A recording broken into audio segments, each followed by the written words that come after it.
Enthusiastically speaking, oftentimes the interactions that we have with other people and the ways we go about communicating sometimes can maybe not feel like we're speaking soul to soul.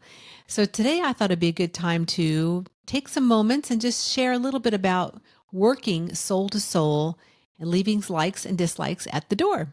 Sounds good. Working soul to soul. I like that. What does that mean to you, Tom? What that means to me is, tune into my feelings as to how I can be of service.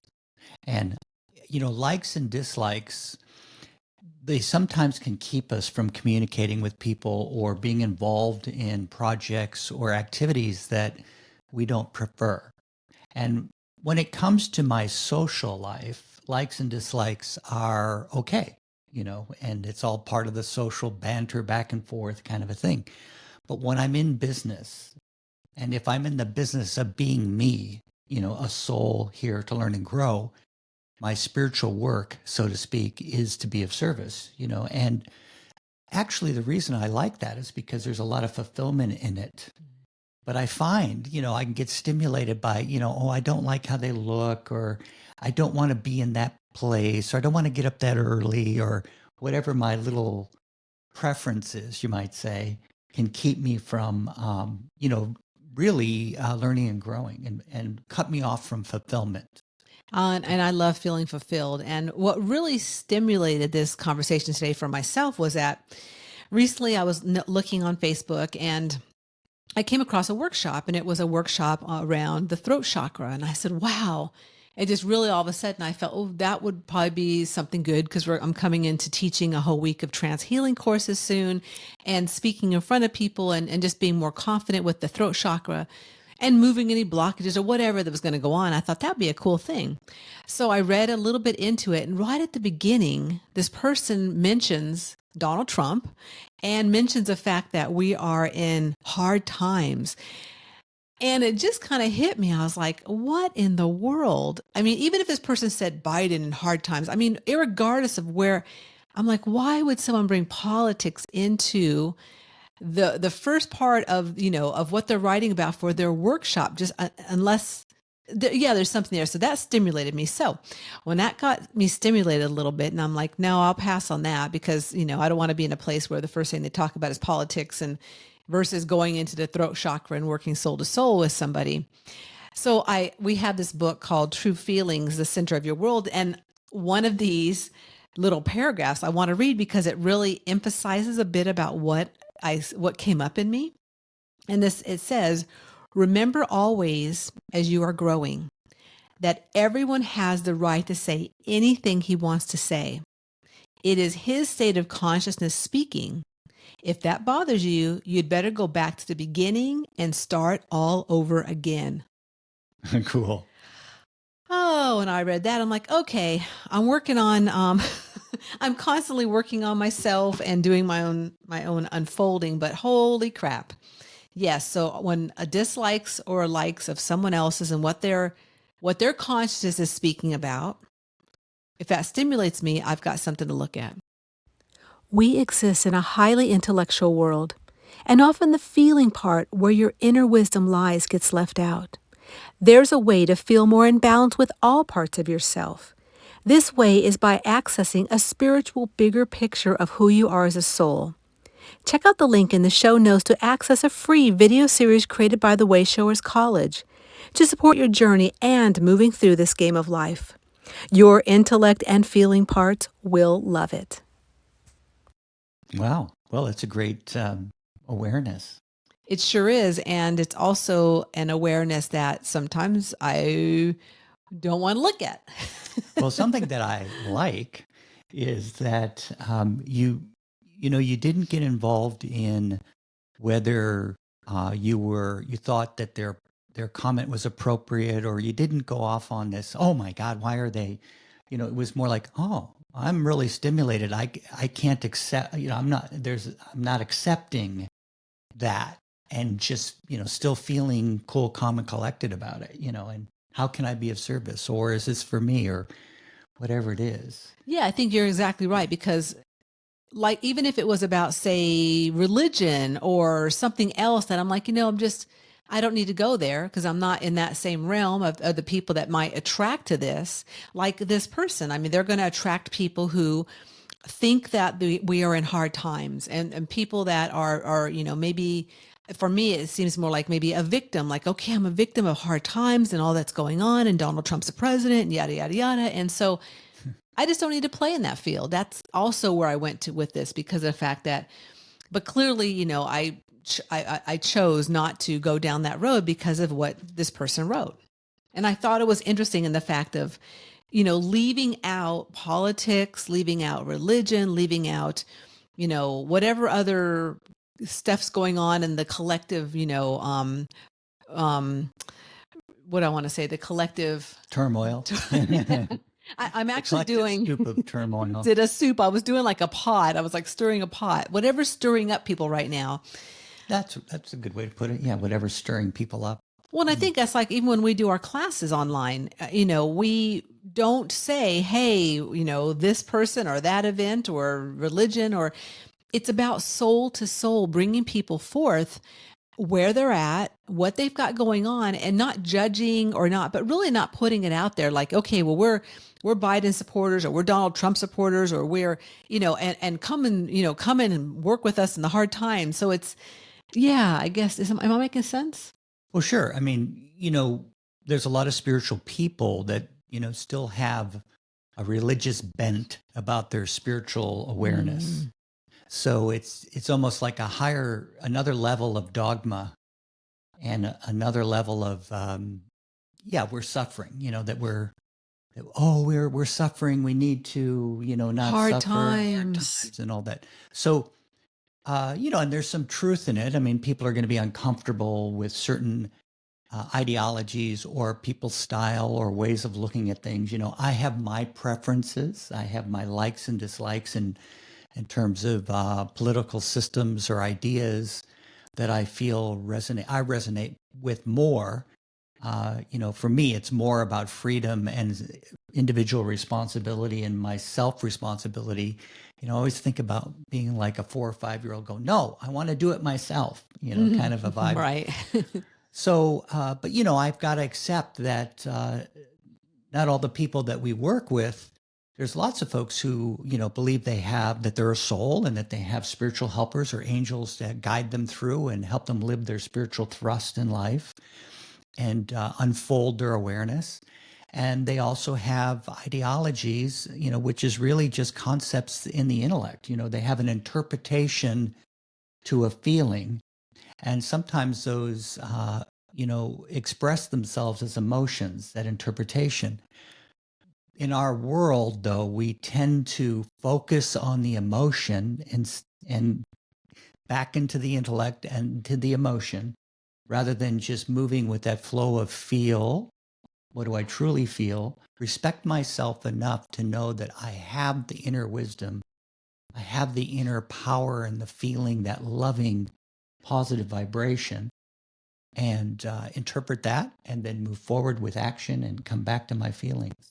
Yeah. And I guess the thing that stimulates me too about this is that there's a lot of people doing spirituality or metaphysics or whatever, self-improvement, that do bring in their own preferences into, like this person did.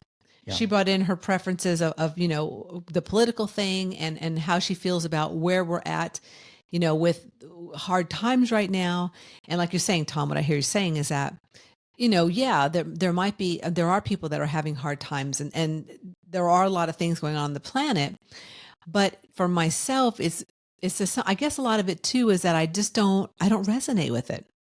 I really don't. Yeah. And, I think if you're interested in politics, for example, the example you gave was, the political environment, you might say, and great, work in that area, do your work and be involved in it, and stay detached from some of the games that you'll find in that area.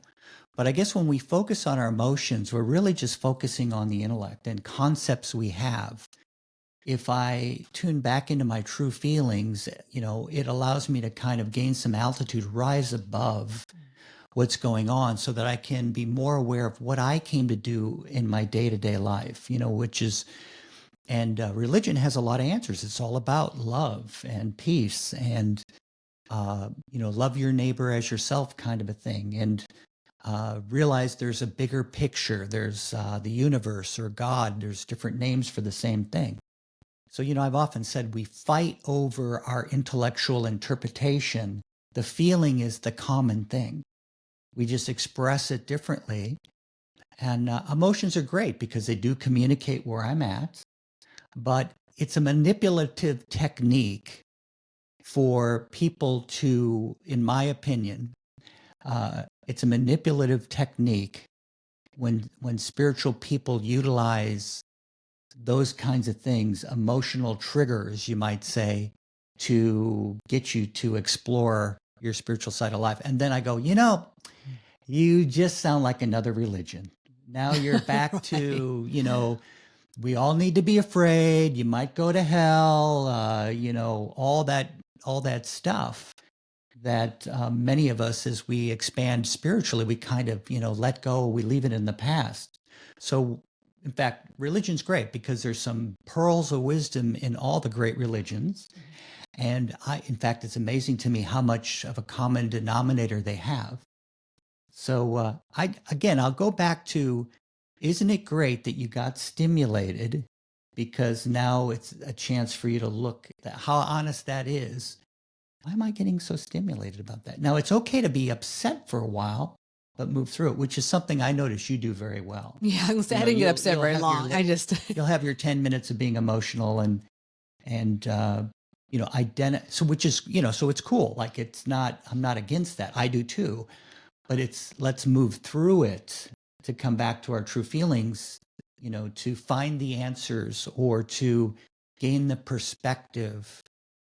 There's such a healing in rising above and getting back to, I'm here for a short while.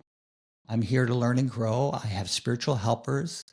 I want to work with that loving higher consciousness, and everything's temporary. Once I even get that picture, I get back to that big picture, it's easy to release, the things, the trivia.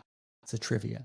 Yeah, it's also interesting too, because coming into a whole week of teaching 3 different classes in trance healing, that is why this is coming up. Because when we gather together with these other people, these soul to soul, they are from all kinds of different places. And obviously none of us are the same. And so as being someone who's going to actually be teaching and co-instructing the classes, I want to set with spirit that I'm going to be working soul to soul, no matter who walks through the door, whether they're left, right, black, straight, gay, whatever.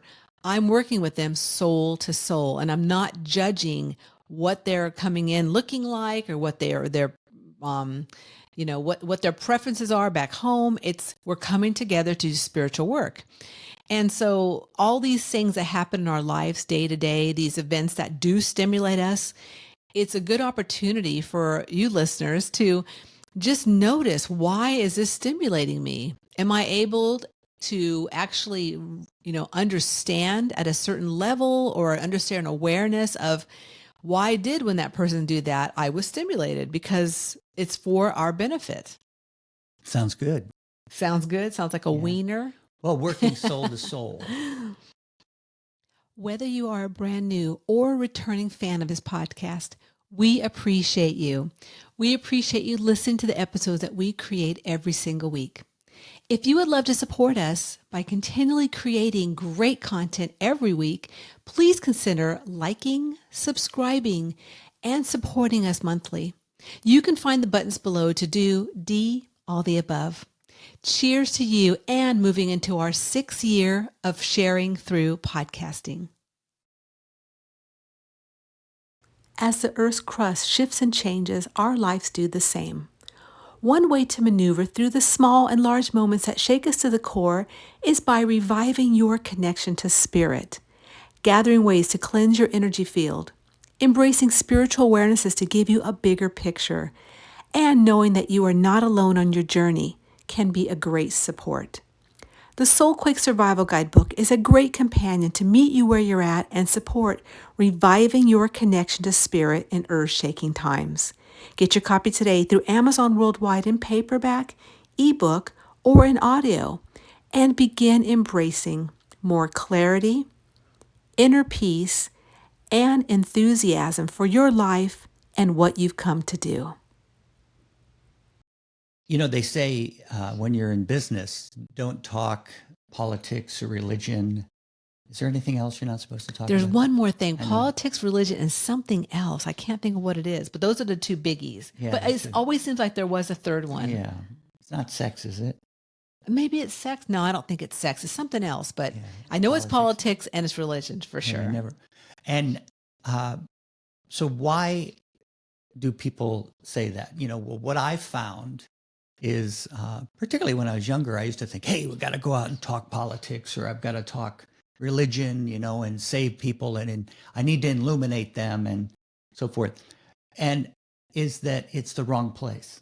Right. There's a place for everything. Yeah. If I'm at church, or if I'm in a political meeting or something like that, or I'm working on that kind of a project, that's a great time to bring up my ideas or those kinds of things. But if I'm in business, and my job is just to recruit people, or my job is to make this widget, or my job is to count the little pennies, do the accounting and so forth, it's important that I just stay in the business of what we're trying to do. Yeah. In fact, that's where the fulfillment is, and I can be of service.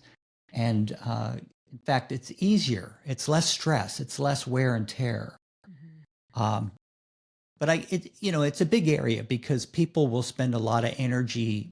I noticed as you bring this up, what's been on my mind lately is how people focus on that, like trying to make a perfect situation, you might say, that fits my likes and dislikes, rather than what's best for me is more comes from my feelings. I think the funny little secret of it all is that it's not hard work to be of service. It's actually more fulfilling, more smooth. It's fun, and then of course, if you're in a toxic environment, well, then, find another thing to do. If you might have grown out of that opportunity, it's begin to look, but do it at your timing and when you feel good about it. Sounds good, Tom. Sounds like a soul to soul win moment. Yeah, sounds good. Soul to soul. Soul to soul. So that is another episode of Enthusiastically Spiritual. We thank you so much for listening in, and we'll also put the link down below to a series of books that the Wayshowers College has, and this one's called True Feelings: The Center of Your World. We'll also put a little discount code down there for you, so you can check those out. They're really great books that give insights in a real short, pithy way, but they're really clear and right to the soul. Yeah. That's all I'll say about it. They're really great. So as you read it, you can ask yourself, well, how do I feel about that? Does that have any truth for me? You might not relate to some of it, and some of it you go, oh, wow, that's so true. Exactly. So until next week, just remember that life is too short to not be enthusiastic about your unique journey. To keep the enthusiasm going, please like, subscribe, or comment below. We would love to hear from you.